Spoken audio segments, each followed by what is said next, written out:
കോഴിക്കോട് ജില്ലയിൽ സൂര്യാഘാതമേറ്റ 26 പശുക്കളും 3 എരുമകളും ചത്തതായി ജില്ലാ മൃഗസംരക്ഷണ വകുപ്പിന്റെ റിപ്പോർട്ട്. ജില്ലയിലെ 18 പഞ്ചായത്തുകളിലെ കാലികളാണ് ചത്തത്. ജനുവരി മുതലുള്ള കണക്കുകളാണെങ്കിലും ചൂട് കൂടിയ മാർച്ച് ഏപ്രിൽ മാസങ്ങളിലാണ് ഭൂരിഭാഗം മൃഗങ്ങൾക്കും ഈ ഒരു അവസ്ഥ ഉണ്ടായത്. ദിസ്ന സുരേഷ് ചേർന്നുണ്ട്. ദിസ്ന, എന്താണ് ഏറ്റവും പുതിയ വിവരങ്ങൾ പുറത്തുവരുന്നത്?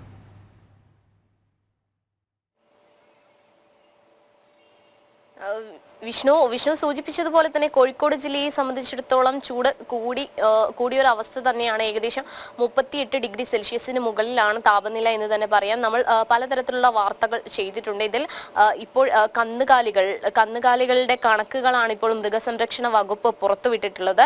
ഇതിൽ ഏറ്റവും എടുത്തു പറയേണ്ടത് ഈ കുറച്ച് മാസങ്ങൾക്കിടയിൽ തന്നെ 26 പശുക്കളും 3 എരുമകളുമാണ് ഈ സൂര്യാഘാതമേറ്റ് ചത്തിരിക്കുന്നത് എന്ന കണക്കാണ് മൃഗസംരക്ഷണ വകുപ്പ് പുറത്തുവിട്ടിട്ടുള്ളത്.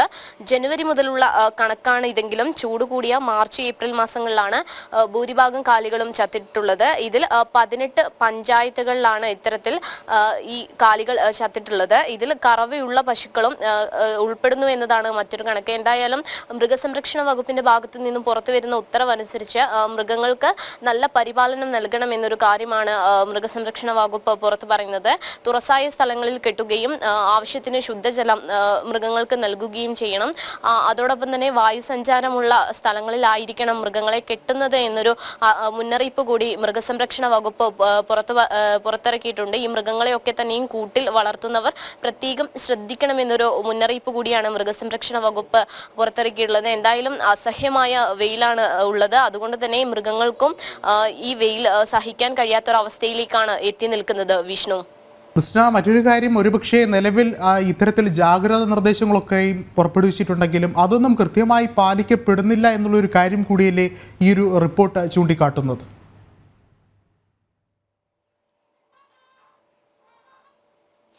തീർച്ചയായും വിഷ്ണു, ഇത്തരത്തിലുള്ള ജാഗ്രതാ നിർദ്ദേശങ്ങളൊക്കെ തന്നെയും ഇറക്കിയിട്ടുണ്ടെങ്കിൽ തന്നെ അതൊക്കെ തന്നെയും പാലിക്കപ്പെടാത്തൊരവസ്ഥയിലേക്ക് എത്തി നിൽക്കുന്നു എന്ന് തന്നെ പറയാൻ സാധിക്കും.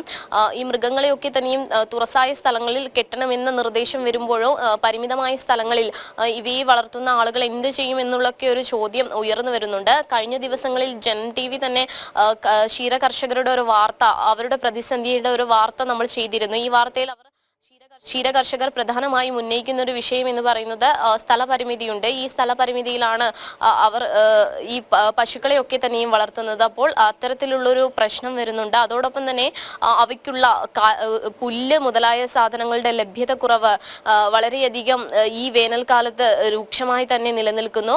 കാരണം വേനലാണ്, അതുകൊണ്ട് തന്നെ പുല്ലൊക്കെ വാടിക്കരിയുന്ന ഒരു അവസ്ഥയാണ്. അതുകൊണ്ട് തന്നെ അവർക്ക് പുല്ല് കിട്ടാത്തൊരവസ്ഥ വരുന്നു. അതുപോലെ തന്നെ ശുദ്ധജലത്തിന്റെ ലഭ്യത കുറവ്, ഇതൊക്കെ തന്നെയും വലിയൊരു പ്രതിസന്ധിയിലേക്കാണ് ഈ ക്ഷീരമേഖലയെ, അതോടൊപ്പം തന്നെ ഈ പശുക്കളെ വളർത്തുന്ന ഫാം ആളുകളിലേക്കൊക്കെ തന്നെയും എത്തുന്നത് എന്നൊരു കാര്യമാണ് അവർ അറിയിച്ചിട്ടുള്ളത്. പ്രധാനമായും ഇത്തരത്തിൽ അസഹ്യമായ വേനൽ ചൂട് മൃഗങ്ങളെയും കാര്യമായി തന്നെ ബാധിച്ചിട്ടുണ്ട് എന്നൊരു കണക്കാണ് ഇപ്പോൾ പുറത്തു വന്നിട്ടുള്ളത്. എന്തായാലും മൃഗസംരക്ഷണ വകുപ്പ് വലിയൊരു ജാഗ്രതാ നിർദ്ദേശമാണ് ഇത്തരത്തിൽ ക്ഷീരകർഷകർക്കടക്കം മൃഗങ്ങളെ വളർത്തുന്നവർക്ക് ഉൾപ്പെടെയുള്ളവർക്ക് നൽകിയിരിക്കുന്നത്. വിഷ്ണു, ദിസ്ന, മറ്റൊരു കാര്യം, ഇത്തരത്തിൽ മൃഗങ്ങളുടെ കാര്യം മാറ്റി നിർത്തി കഴിഞ്ഞാൽ മനുഷ്യരുടെ കാര്യത്തിലും ഈ ഒരു ജാഗ്രതാ നിർദ്ദേശങ്ങൾ മാത്രമേ ഉള്ളൂ. ഒരു അടിയന്തര സാഹചര്യം ഉണ്ടായാൽ അത് എങ്ങനെ കൈകാര്യം ചെയ്യണം, അല്ലെങ്കിൽ അതിനെ പ്രതിരോധിക്കാനുള്ള മാർഗങ്ങൾ മെഡിക്കൽ കോളേജ് ആശുപത്രികളിലെങ്കിലും സജ്ജമാക്കേണ്ടതാണ്. എന്നാൽ അതിലും ഒരു പ്രതിസന്ധികളുണ്ട്, ലഭ്യത കുറവുണ്ട് മരുന്നുകളുടെയൊക്കെ. ഇത്തരത്തിൽ അവിടെയും ഒരു പ്രതിസന്ധി തന്നെയല്ലേ ഉള്ളത്?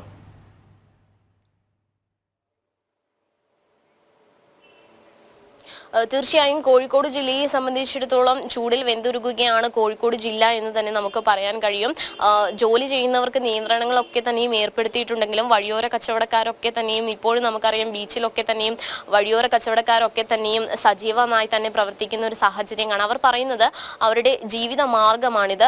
അത്തരത്തിൽ ജീവിത മാർഗമാണ്, അത് ഉപേക്ഷിക്കുവാൻ കഴിയില്ല, വേറൊരു മാർഗമില്ല. വെയിലാണെന്ന് പറഞ്ഞ് വീട്ടിലിരിക്കാൻ കഴിയാത്തൊരു അവസ്ഥ തന്നെയാണ്. ഇത്തരത്തിൽ കോഴിക്കോട് ജില്ലയിലെ 2 മരണങ്ങൾ കഴിഞ്ഞ ദിവസം ദിവസം റിപ്പോർട്ട് ചെയ്യപ്പെടുന്ന ഒരു സാഹചര്യം ഉണ്ടായിരുന്നു. അടിയന്തരമായി ആശുപത്രികളിൽ എത്തിച്ചാൽ തന്നെ വേണ്ട വിധത്തിലുള്ള ചികിത്സ നൽകുവാനുള്ള യാതൊരു തരത്തിലുള്ള സംവിധാനങ്ങളും ഇല്ല എന്ന് തന്നെ നമുക്ക് എടുത്തു പറയാൻ കഴിയും. അതുമാത്രമല്ല, മറ്റൊരു രീതിയിൽ പറയുകയാണെങ്കിൽ കോഴിക്കോട് ജില്ലയെ സംബന്ധിച്ചിടത്തോളം താപനില ഉയർന്നു നിൽക്കുന്ന ഒരു സാഹചര്യമുണ്ട്. ഈ സാഹചര്യത്തിലാണ് യാതൊരു തരത്തിലുള്ള നടപടിയും സ്വീകരിക്കാത്തത് എന്ന് തന്നെ നമുക്ക് പറയാൻ കഴിയും. പ്രധാനമായും എടുത്തു പറയേണ്ടത് മൃഗങ്ങളുടെ കാര്യമാവട്ടെ മനുഷ്യരുടെ കാര്യമാവട്ടെ ഇത്തരത്തിൽ വലിയൊരു രീതിയിലുള്ള പ്രതിസന്ധിയിൽ തന്നെയാണ് ഇപ്പോൾ കോഴിക്കോട് ജില്ലയിലെ താപനില ഉയർന്നു തന്നെ പോകുന്നു. ഇതിന് ഇത്തരത്തിൽ പുറത്തിറങ്ങരുത് എന്നൊരു ജാഗ്രതാ നിർദ്ദേശം നൽകിയിട്ടുണ്ടെങ്കിൽ കൂടിയും അത്തരത്തിൽ ആളുകൾ ഒക്കെ തന്നെയും അവരുടെ ഉപജീവന മാർഗങ്ങൾക്ക് വേണ്ടി തൊഴിലിടങ്ങളിൽ എത്തുന്ന ഒരു സാഹചര്യമാണ്. കർശനമായ പരിശോധനകൾ ഉണ്ടാവുമെന്നൊക്കെ തന്നെയും ബന്ധപ്പെട്ട അധികാരികൾ വ്യക്തമാക്കുമ്പോഴും കാര്യമായിട്ടുള്ള പരിശോധനകൾ ഒന്നും തന്നെ നടക്കുന്നില്ല എന്ന് നമുക്ക് പറയാൻ കഴിയും. വിഷ്ണു, യെസ്, വ്യക്തമാണ്. കോഴിക്കോട് നിന്ന് ദിസ്ന സുരേഷാണ് വിശദമായ റിപ്പോർട്ടുകൾ പങ്കുവച്ചത്.